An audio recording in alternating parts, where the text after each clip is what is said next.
I've seen teams that their entire model is built around Zillow leads. Right. And if the rules change, and we've seen that they can change sometimes, their whole business could be disrupted.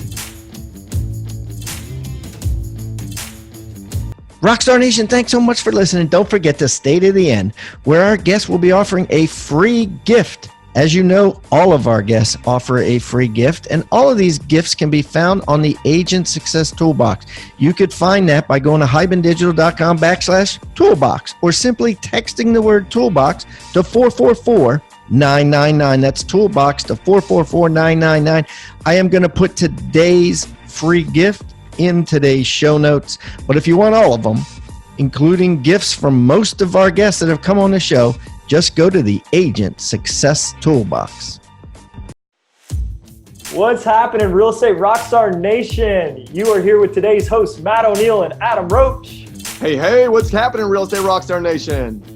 Hey, we've got an incredible guest today. You are going to learn a ton. We've got Misty Soldwisch. Misty is crushing. She runs a real estate team with her husband. She's a mother of 4. And she has the number 185 ranked team in the entire U.S. Last year, they sold 408 homes for $86 million in volume. 86 million, that's right. And Matt, you know what I'm super excited to learn from Misty today is she's system oriented. So I want you to listen to this podcast.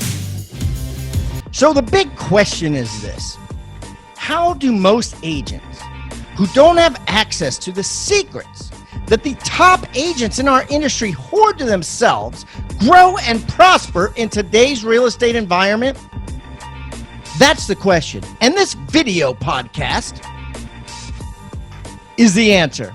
I'm Pat Hyben, and welcome to Real Estate Rockstars.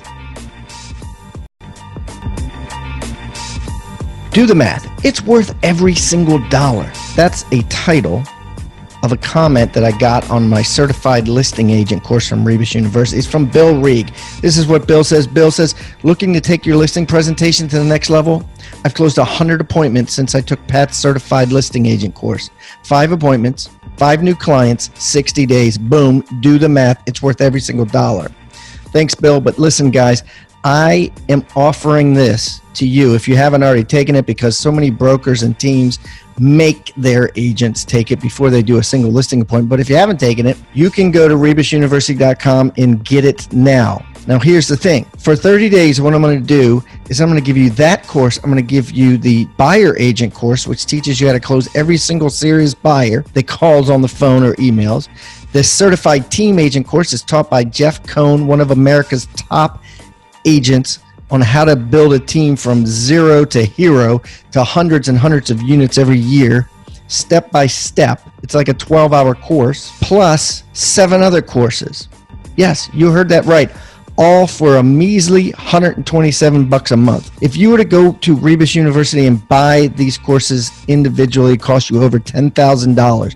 But today, if you go to futureofrealestatetraining.com, that's futureofrealestatetraining.com, you'll learn what Bill Reeg did, which is how to close 100% of the listing appointments you go on. Quite impressive. And you'll learn all the other incredible details provided in the 11 5-star courses that are offered. Yeah, it's like all you can eat bazaar. You go in now and you pay $127 a month. If you can eat all 11 courses in 1 month, that's all you pay is $197. This is a bargain, guys. Get it now. Futureofrealestatetraining.com.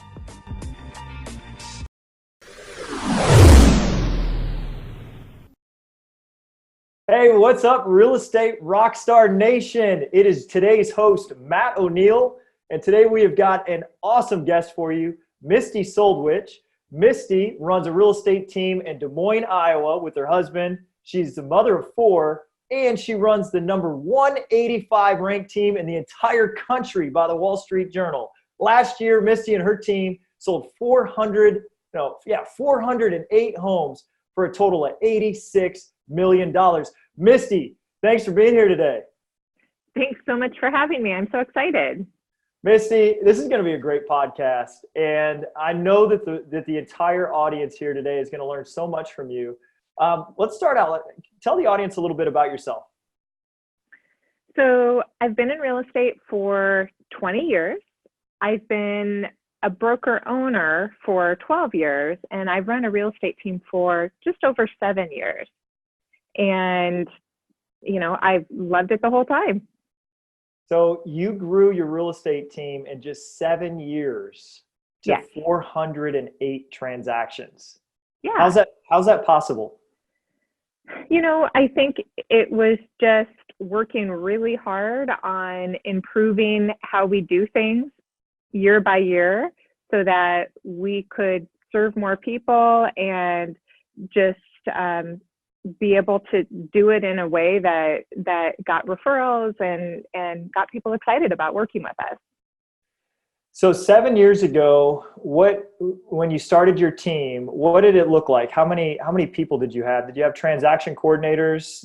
Were there other people that were working with you, or had you been a solo agent?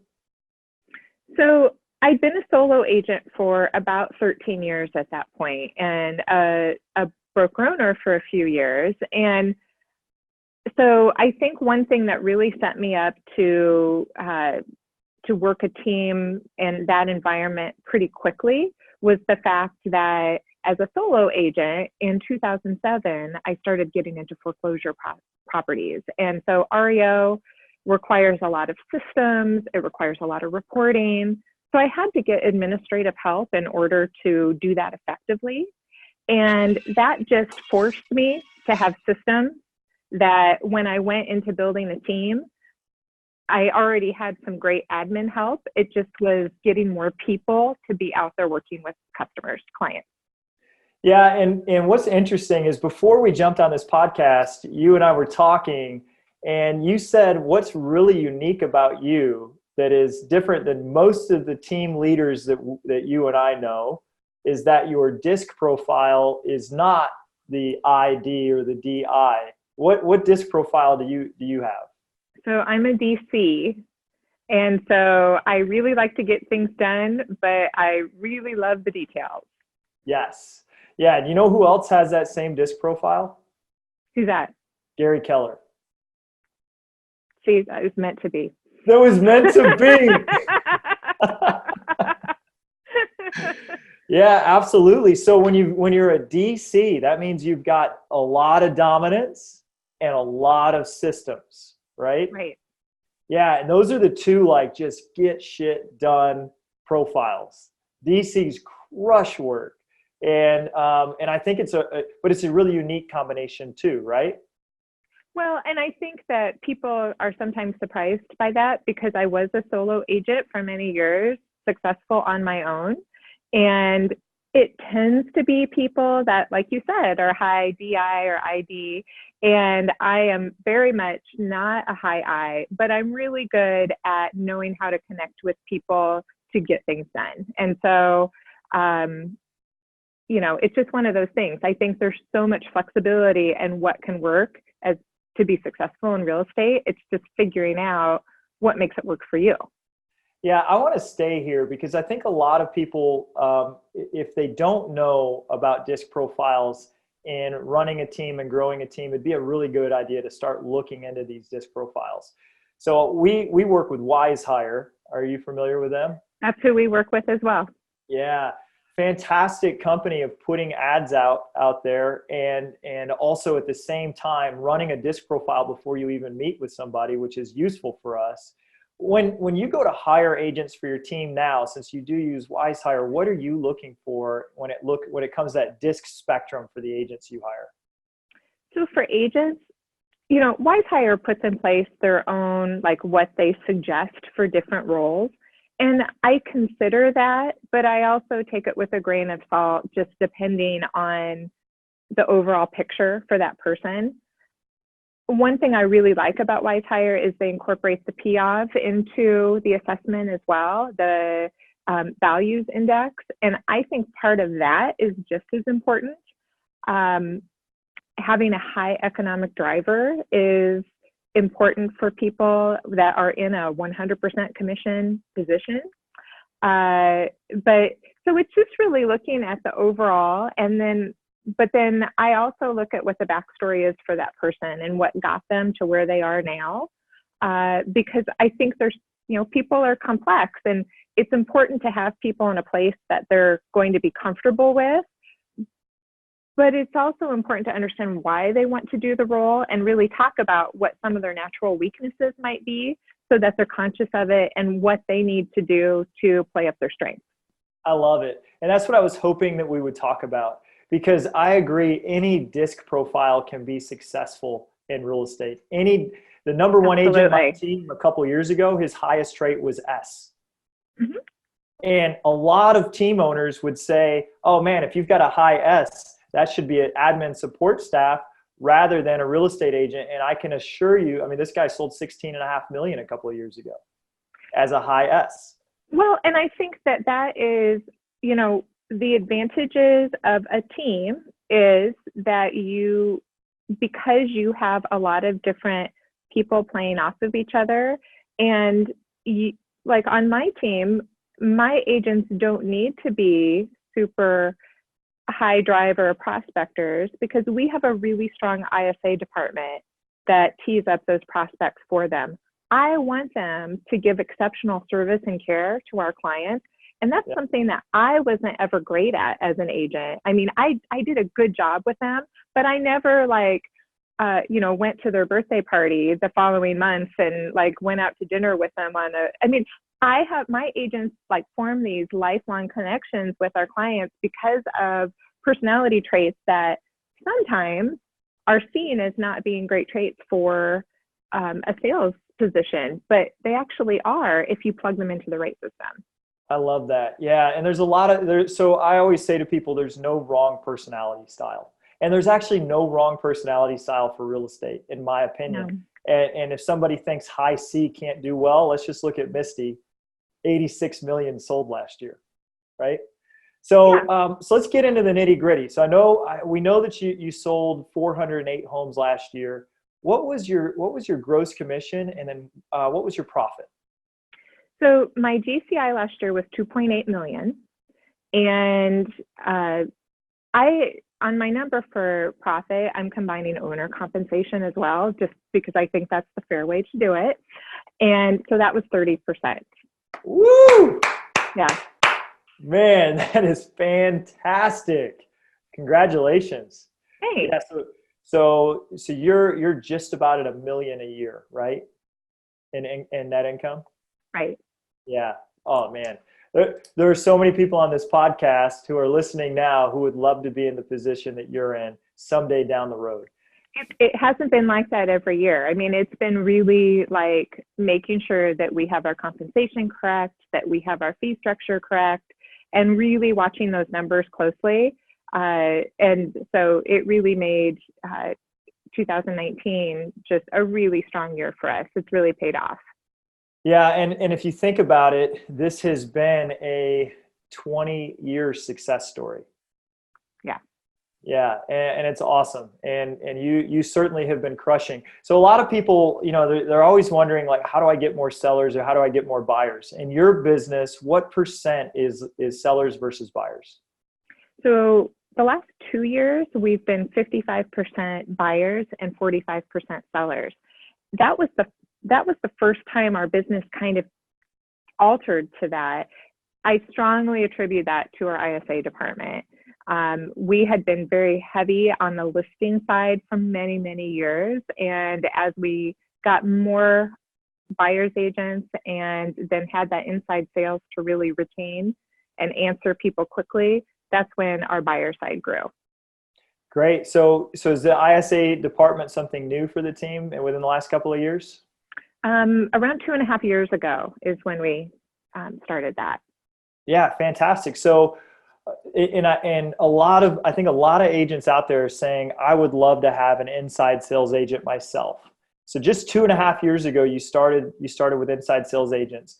How did you start that team? What did you do to hire your first inside sales agent?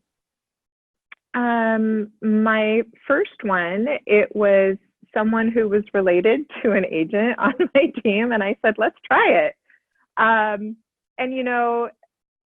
that is not always the best way to do it. Sure.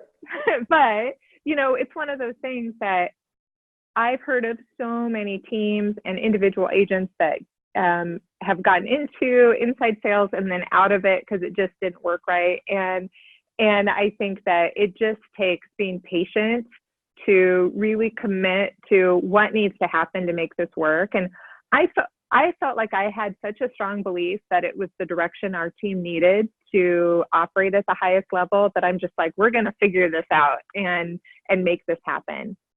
Yeah. One big mistake I made early on was people that really wanted to be in outside sales, but it's very common on teams to say, you know what, first you're going to be in inside sales, and then once you get through a certain amount of time, then we'll put you in outside sales. I felt like when I did that, the person, it was like, I really don't want to do this role, but I'm going to begrudgingly do it so that I can get to the next step. And then, so they weren't really doing things at the highest level. Once I started hiring people that they were like, yes, this is perfect for me, and I'm passionate about it, and I want to make this the best it can be, made all the difference in the world. I couldn't agree with you more. Yeah, you don't want it to be a stepping stone position. You definitely want it to be the destination, especially with what you're saying. This ISA team is driving your buyer business for the entire team. They're the catalyst of your sales. So they're highly important. In my opinion, an ISA is the highest return on investment that you can make in your business. I agree. I just think it's so critical for a team to be able to scale.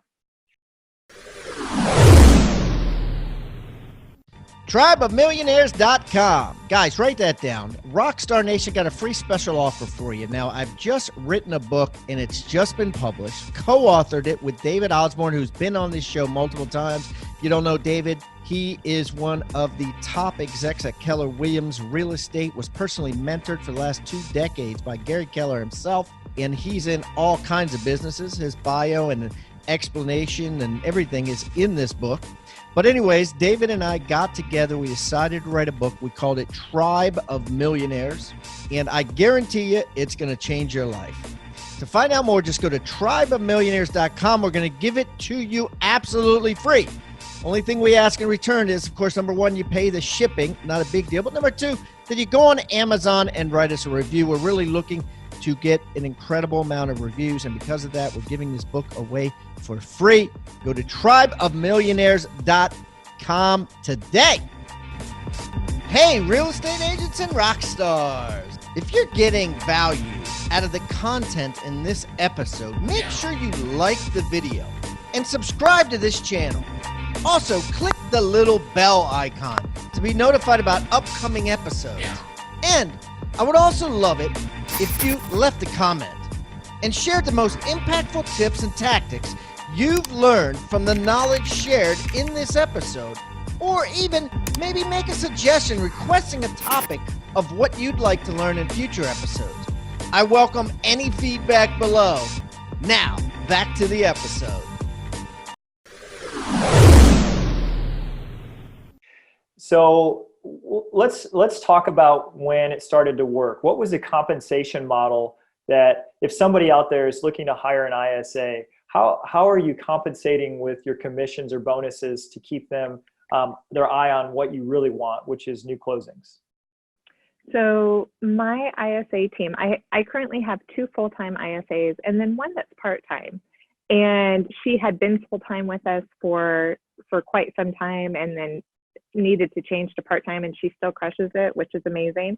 But so my full-time ISAs have a salary of $2,000 a month, and then they get 5% on any closings that they set the appointment on. They get 10% if it's outbound, like a Vulcan expired for sale by owner closing.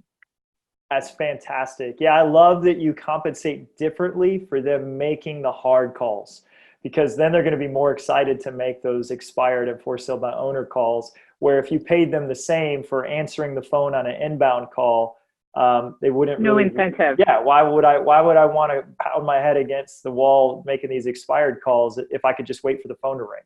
Right. Yeah, fantastic.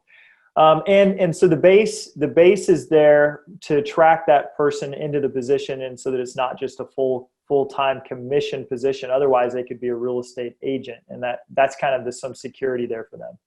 Right. And then the expectation is they're in the office 40 hours a week, with the exception of if they do a Saturday, they'll do 2 open houses on that day as well. Yeah. And then they're on call as well. So they have a big time commitment, but it's got a lot of great security in that, you have a base pay, you have a great office space to be in. And the thing is, my ISAs are probably they are the biggest team players that we have. They are always pitching in to help our agents when they need it. And I think that's huge too. So yeah, and there's big advantages too. They don't have to be answering that complaint on repair negotiations on a Saturday night.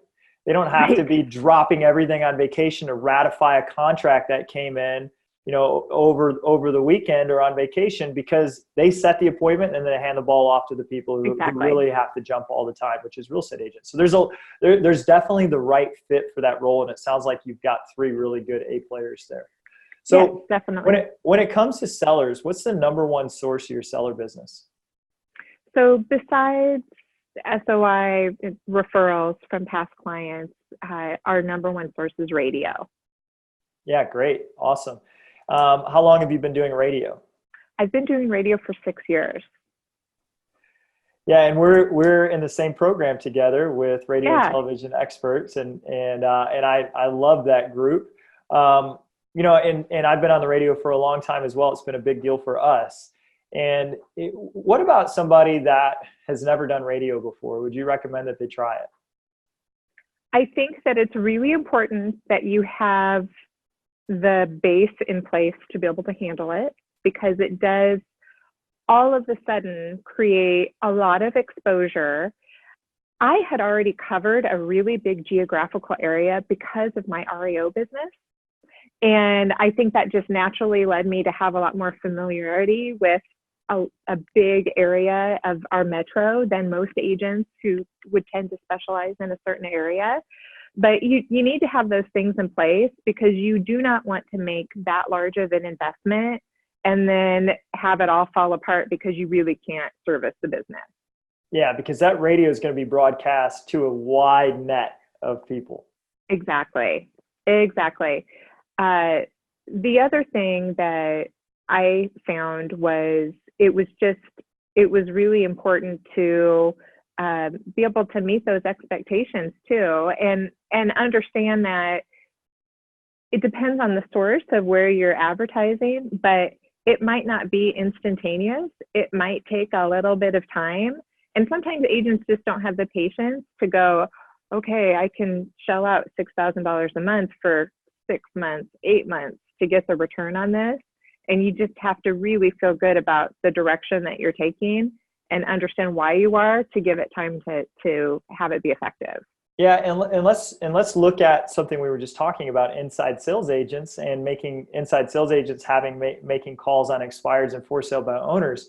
That, to scale up, it would cost less than radio to start. Absolutely. And even though you did it in reverse, you did radio first and then you brought on an inside sales team. Do you think somebody that was looking to invest in their business may want to look at doing those in reverse order? Oh, 100%. I mean, I think that that's a really cost-effective way, but you have to be dedicated. I mean, it's something that, like on our team, we practice the scripting of that all the time. We do a weekly role play call, and expired for sale by owner is something we revisit again and again and again, because,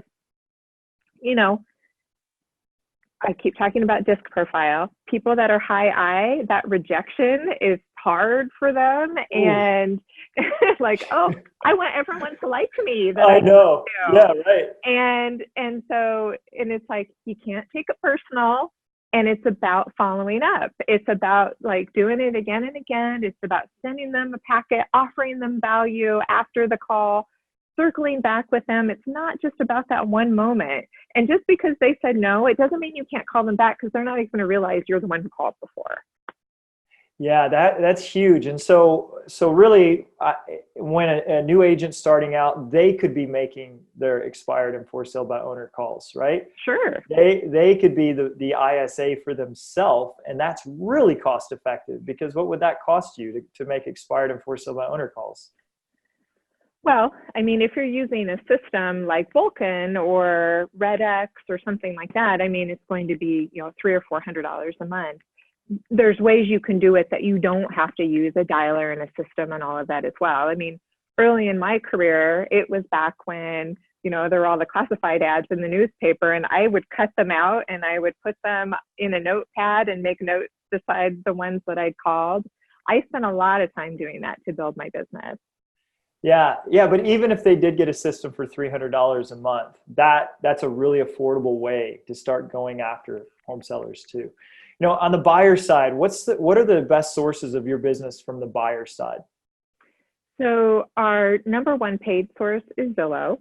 The cost of that continues to, we really watch all of our metrics and the cost of setting an appointment. And, it'll be interesting to see, like, as they keep changing their systems, like how long it continues to make sense for us. It's made sense for us up to this point, but I want to watch it closely to make sure it continues to.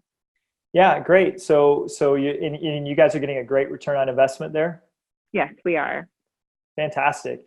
Just so for other team owners, do you know about what that return on investment is with your Zillow? So I'm thinking that our cost per Met appointment is around $400. Yeah. And so being able to, and the team knowing that is really important, because when they don't know how much it costs to get them in front of that person, it's a lot easier to throw away different things if it's not like as easy as you want it to be. And that was a really important thing for me, that it was just at the beginning of 2019 that I really kind of opened up our books and our costs to our team, so that they had a better understanding of what kind of investment that our team was making in them. And it just helps them have more ownership in how they approach it. I love that piece of advice. Yeah. What if it's in an area the team agent is not excited about going to, or if it's a price the agent's not really excited about going to? You make it known that it costs $400 for you to even have the opportunity to be there. Yes. Yeah. And I think that having a strong ISA team that the outside sales agents really cares about and trusts, they want them to win from it as well. So it's not just about the individual. It's like, okay, this isn't my ideal, but I'm going to do it for the team. That's great too. Yeah, because they know the ISA who's working their tail off 40 hours a week in the office, who set that appointment, only gets a bonus if that agent converts. Exactly. Now, you and I talked about some systems, and you are a systems expert. What system are you really excited about? So the system that we implemented at a high level last year was Trello. And I absolutely love it. And I look to Trello for every piece of our business for tracking and just everything, because I think it can answer it so well. Yeah, so for people who aren't familiar with Trello, you said it can do so much. What's something that somebody would want to start with if they were going to start using Trello? So we use Trello. We started out with listings and transaction management. I was a longtime top producer user, and we were like, okay, here's where we're going to start. We do all these checklists for different things. We're going to turn that into Trello, which Trello it's a very visual project management tool. And so we started there, and then we started using it for an open house calendar. we do a lot of new construction, a lot of resale open houses. So we manage the process there. We manage our field services tasks as far as, what signs need to go where, what closing documents need to be picked up when, assigning them to people. I use it for tracking ideas I want to implement, and being able to, the nice thing about Trello is you can email ideas into boards. And so if I have something like an email that I've received or something I've seen online I want to follow up on, I forward it to my board, and that way it's someplace where I won't forget about it. That's great. At any time of the day, if an inspiration hits you, you don't have to write down on a piece of paper. You can send it right to your idea place with an email. My operations team, and my ISA team, they each have just a daily activity board where they sign in at the beginning of the day saying what their goals are. They share it with the whole board so that they get notification. They do a huddle where they kind of go over some key metrics. Here's new listings coming on, here's price changes, here's closings coming up, here's different things that we need. I don't participate in that meeting, or else I take over and make it really long. So I have a Misty's priorities for the day, and I email it to the board so that it gets touched on, but I'm not messing up their flow. And then they do an end of the day report on their board, just saying, here's what I got done, here's what's still outstanding. Everyone on our inside sales and operations team also on their card every day says what their positive insight for the day is.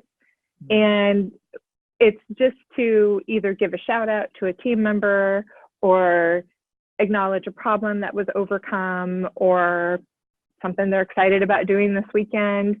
But that really it's so neat to be able to see that and what's going on with everyone. I love the way you're using that system, because you're not just using it to track transactions, you're using it to grow your culture. Totally, we are. And most people, I don't think, would think of a system that managed tasks and checklists as a way to grow culture, but you've done it. Yeah, thank you. Yeah, it's really worked well for that. The other piece that I think has worked really well is we use it to, I have a business tracking board for each agent. So anytime they can go into that board and see what their year-to-date business is, notes from our one-on-one meetings, we establish goals and then we can look back on it. It also automatically emails their daily activity report to their board, and then it has a link to different resources. So it's just a great way for agents to be able to, reference what they need to and have their connection, not just with the team, but with what our communication has been. That's great. So one of my favorite questions to get into is a failure that at the time was really hard to go through. What's a failure that at the time was a really hard blow for you, but then as you look back now was something that you learned a lot from and actually grew from and turned into a positive? So I guess one thing that comes to mind is just hanging on to the wrong people for too long. Definitely is a huge failure that I've had. It's one of those things that you have to have people that are fully invested in the culture of your team, that understand what your vision is. And sometimes you hang on to situations because, like, in a logical way, it makes sense, but it really isn't doing the best thing for the team. I have a really hard time when someone isn't meeting their full potential. I'm just like, oh man, if I just need to coach them better. That's what the problem is. It's not that they really shouldn't be in real estate. It's that I haven't done enough to coach them. So, you know, I've had situations where I've had, you know, real surprises of people leaving suddenly or not working out the way I anticipated. And I just have grown so much for that. It's made me really be better at being more deliberate in bringing on people. And, you know, I guess it's something that can be easy for people from the outside to question what your company is like when you have people that come and go. And yet I know that it's every move that happens is for the best. I love that. And so you have the perspective now, and it's a hard thing. If you've got somebody you really care for, you've worked with for a long time, and they decide to go to a different brokerage, it can be really hard. And, absolutely. And I think even harder is what you started with. The person on the team that doesn't fit your culture, that is actually a culture killer, that's a cancer within your team, but yet you don't pull the trigger. And so you've learned from that, but it's still hard. Why do you think it's so hard to let somebody go that you should let go somewhere deep down? Well, I mean, I think part of it is an ego thing. You don't want to admit that it's the wrong thing and that you need to let it go, that you not care about what the appearances are. I mean, that's huge. Part of it is just, you know, understanding that it's not about holding on to something that's not working. It's trading the known for the unknown because you know that that's for the best. And that can be hard to do. I will say something that's more recent for me is I've had team members depart in the last 12 months that were not cultural fits, but were good salespeople. And I didn't realize where the blind spots were in my team of not articulating to buyer clients our team concept. It's very easy on the home selling listing side for people to understand that. On the buyer side, when they're coming from sources such as Zillow, Realtor.com, meeting with one agent, they don't necessarily see that. So it becomes all about this one person instead of the team. And so it really forced us to look at, okay, what is it that we need to be doing in a better way to help people feel that? So they can be really painful at the time, but you just have to step back and go, okay, what did I learn from that? That's awesome. Yeah. I love that. It's something that that the longer I've been running my team, the better and better we've gotten at it. And we've heard this axiom forever: hire slow, fire fast. Right? I do the opposite. Hire fast, fire slow. That's my problem. And the reason that it's out there is because everybody operates like that. Everybody connects with somebody. You need to fill a spot. You're like, you're hired. And then everybody also has that team member that's doing an adequate job. And you're so busy. You've got so many things going on that letting that person go means I just created another job for myself. And right. I've got to fill that role. And then I've got to have a job of going out and interviewing and hiring. And then it would add more work. So maybe it would be less painful to just deal with it for a while, even though I know it's not the perfect fit. I'll deal with that when I need to. Well, and I, for the first time, have a hiring person on my team who had been an agent, and then she had an HR background, and just with her family needs, it made more sense to go into an operations role. And she's been like killing it at meeting with agents and going through things. But I'm always like, I would have hired them. I would have hired them. I would have hired them. And she's much more like, no, they're not a fit because of this. And so it's like, okay, I needed that because otherwise these people would have all been here and then I would have been like going crazy. Yeah, that's awesome. So an evolution in your business, which is recent, is bringing on a director of recruiting. Exactly. So, how could what's advice you would give to yourself as a rookie agent if you were starting over again? What advice would you give yourself right now? So, something that took me a few years to learn that I wish I would have learned sooner was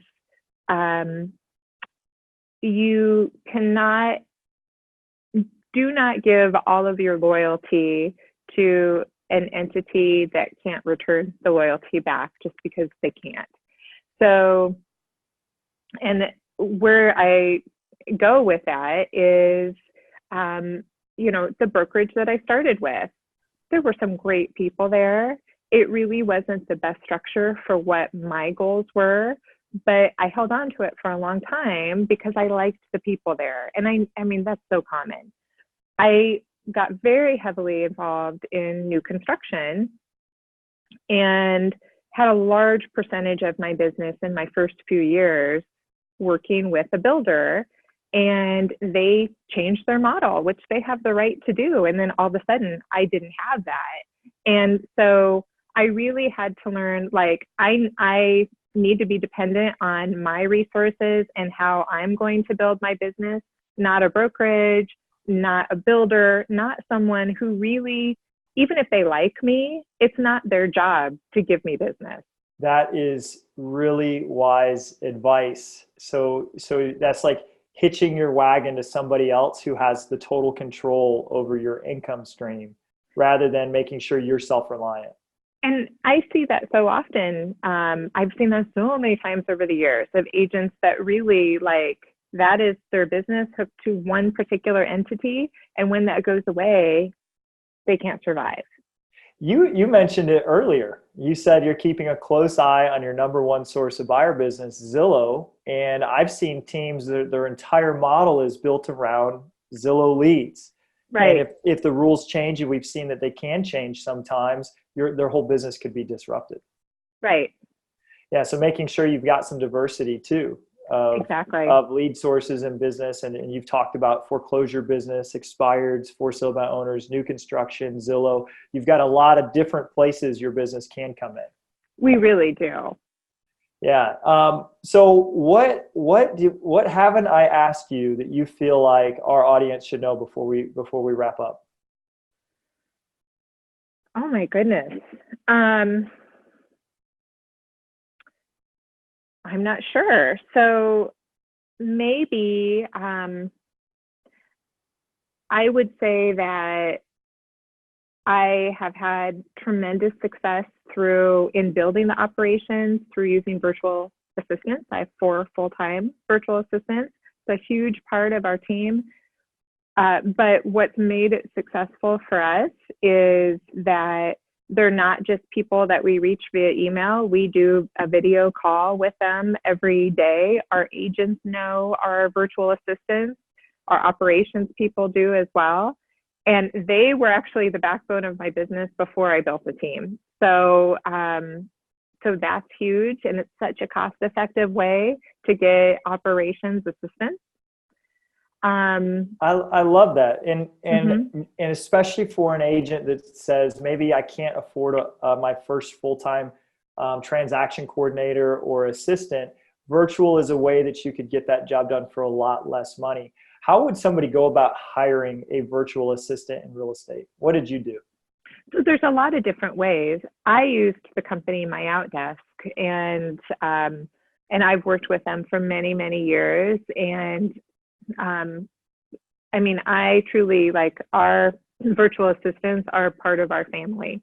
And, we are constantly commenting on each other's social media, and I mean, we know what's going on in their lives. And, but they are amazing and so efficient at getting a lot done. And I think it's one of those things that that a lot of times agents will make the mistake of, they've got a friend or someone they know that needs a little bit of work.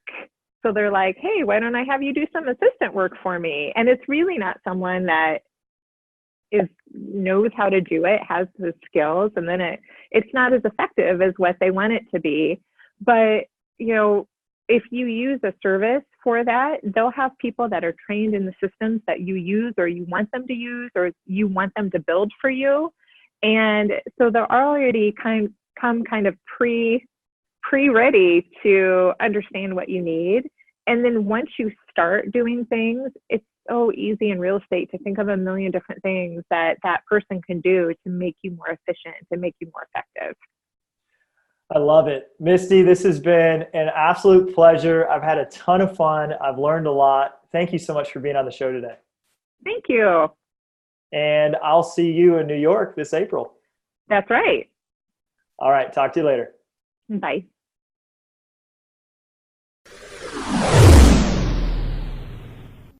I want you to think about the word toolbox. What is a toolbox? A toolbox is a box full of tools that you use to build something great.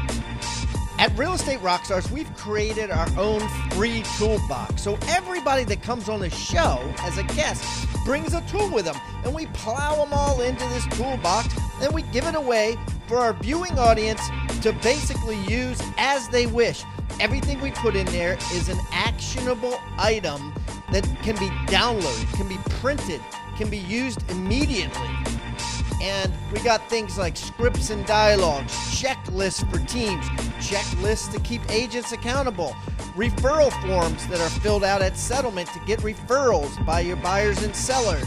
Everything you could think of that you could use on a regular basis about real estate is included in this toolbox, and it's helping agents worldwide sell more houses and make their jobs a lot easier and processes much more efficient. And the thing is, it's absolutely free. All you got to do is go to hibandigital.com/toolbox or text the word toolbox to 444-999. That's toolbox 444-999. Do it now. Rockstar Nation, thank you for listening to Real Estate Rockstars. Listen, I need a favor. If you find this free content helpful, if you find our downloadable items from each guest helpful, please, I need you to pull out your pointing finger. Yes, the one finger that points at people, and hit subscribe. Yes, subscribe. The more subscribers we get, the better we look in the ratings, and the easier it is to get guests like Robert Kiyosaki, Barbara Corcoran, all the players that are on $1 million listing in the different cities. All that stuff makes it easier the more subscribers we get, so please subscribe. And listen, there's a lot of places you can leave comments. There's a lot of places you can like. We're on Facebook. We have an Instagram page. Instagram page is I am Pat Hyben. The Facebook is Real Estate Rockstars Radio. Feel free to leave us comments there. The most popular form of commenting seems to happen on YouTube. Yes, for whatever reason, it's a very open environment. So just go to YouTube and go to Real Estate Rockstars Radio. Leave us comments there. Some of them we will read on the show. We love your feedback. So thanks, guys, and I hope you are having a great day. Oh, and also, listen, if you're going to subscribe and you haven't already left a review on iTunes, please do that too. Have a great day, and thanks so much, Rockstar Nation. I really appreciate you.